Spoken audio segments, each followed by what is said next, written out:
Hi, the Sultan of Silver here. I want to talk to you about a man's guide to the immutable laws of dating and relationships. Stay tuned. I'm going to be doing a series on dating and relationships, and it applies universally across the board. It's mainly going to be a man's guide, coming from an older guy who's been around a little bit, has been divorced, has raised children. I've looked back at my life and I looked at the areas that I went wrong in. I looked at the areas that I was a victor in. I looked at the areas where I perceived myself as a victim. And heading back out into the dating world, which I am now doing, and making myself available again as an older guy with gray hair and starting a new life. I've been thinking about it for a long time, and I want to make it official. I'm going to put myself on the market. But these are some things that I'm teaching you that I apply to my life on a regular basis when it comes to intergender relationships. So let's start with rule number 1. If she dresses better for girls' night out than she does for you, you're done. So when I say better, I mean hotter. There's a difference between dressing nice and dressing to attract. There's a certain way. I know when I go out, if I'm just going out to a movie with a friend, whether it be a male or a female friend, I can dress like this. This is not really showing off my physique in any way. It doesn't come across as single. It's dad-ish. It's mature guy-ish. But I know when I'm going out and about, there's a certain way that I would dress and a certain way that I would groom myself that I know would attract attention. Ladies do the same thing. If she dresses hotter on girls' night out than she does with her night out with you, the relationship's done, or it's the beginning of the end. Women never just leave a man and sulk. They usually do it right before a weekend, and they're not sitting home.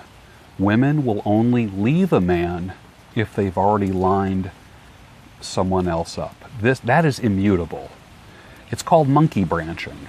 They never want to spend time by themselves. I notice in my single world, what I call the beta harem starts texting me. You want to do something on Saturday? You want to do something on Friday? Let's do something on Sunday. They want to line their weekends up.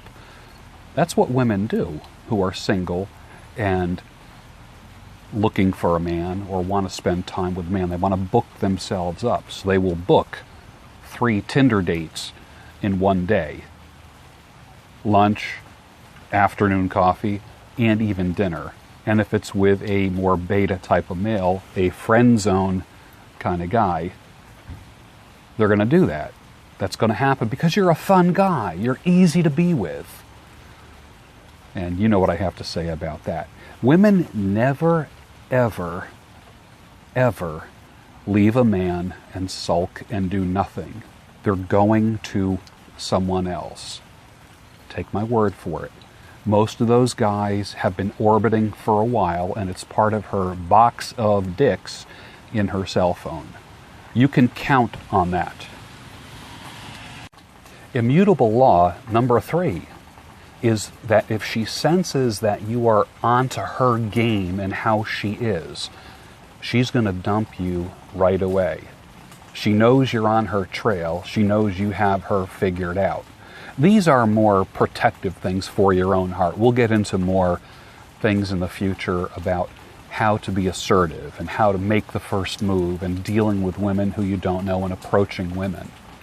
But this is more protective and defensive maneuvers for people that you're already with or to help you reflect on past relationships. If she is sensing that you are figuring her out. And the best way to do that is every time you see inconsistencies, write them down. Have a little book where you write things down.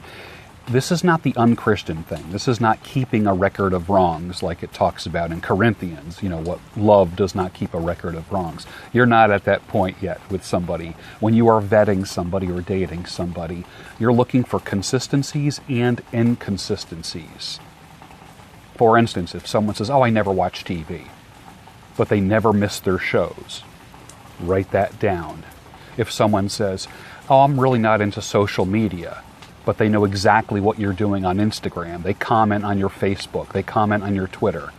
Inconsistencies. Write those things down. And over a period of time, together, they tip the scale into your favor. Because what happens is there's a thing called gaslighting. You never want to be called a creeper. You never want to be called paranoid or, jealous or possessive or anything negative. You're trying to control me, you're a control freak, that kind of stuff. No, you're keeping record for your own mental health.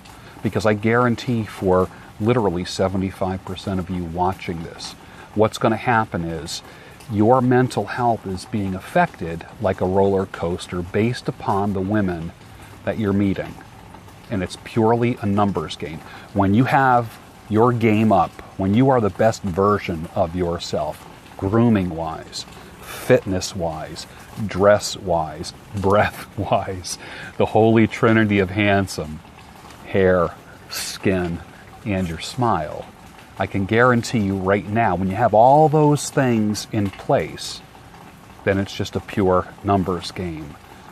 And through the process of elimination, for instance, if you're a bad dresser, or if you have really bad breath, or if you have a horrible skin tone or a crappy haircut or just like this big gnarly unkept beard or something that's just unattractive to women, you can blame those things. But when you get all of those things in order and things aren't working, then it's just a numbers game.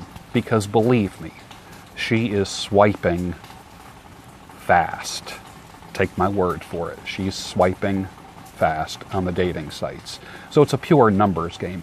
And she will stop or slow down at number one, someone who looks good. Number two, someone who looks good on paper. And three, they're going to talk about vibes and I just knew it and I just had a feeling about you and I feel comfortable with you and you make me laugh. And you're going to hear all that stuff. Don't believe that. Don't believe that. The minute she finds out that you are on to her game, she's going to be gone or look for a reason to be gone. And number four, this is super, super important. It doesn't matter if you are 20, 30, 40, 50, or 60 years old. Believe only what she does and what you observe, not what she says. Many times, you're going to see inconsistencies between what they say and what they do and what you observe. Now, a lot of times, they can't help it. I watched an interview with my friend Rollo Tomasi and Stefan Molyneux, and Stefan talked about women, like every decade, there's a different hormone thing going on. They change all the time. This decade has a set of characteristics. This decade has a set of characteristics. And they're all hormonal based. Add society to that. Add Western civilization to that.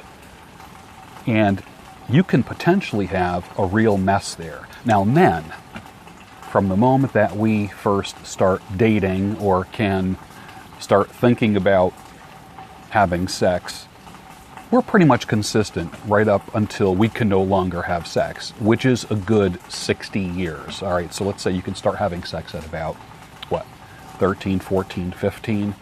Add 60 years to that. So up to about 70, 75 for most people who can still get it on. A man is pretty much the same. Women will go through 1,000 changes. Men will remain the same. When you talk to women who are honest with you, and this is the one thing that I like about female friends, and a lot of people will say, if you're not banging her, you're nothing but her girlfriend. But I do get some insight from female friends. And this is one of the things they will tell you. Women can be crazy. I've worked in salons for a long time, and I've had some female friends tell me that work in salons with me. They've said, I don't know how you guys put up with it. Us women are freaking nuts. And I get that. And those are moments of truth. So there's four things. And I hope you find them helpful and useful, and we're going to be continuing this series. It's an incredibly rainy day, and I'm sitting under an overhang in the front of my house. I hope these are helpful. Please comment down below what you think. Be a gentleman or a lady when you do so. Subscribe to my channel. Hit the notification bell. Bang the thumbs up button. Let YouTube and me know that you like this. Whether you're a man or a woman, even though these are the immutable laws of relationships and dating women. Talk to you soon. Thanks.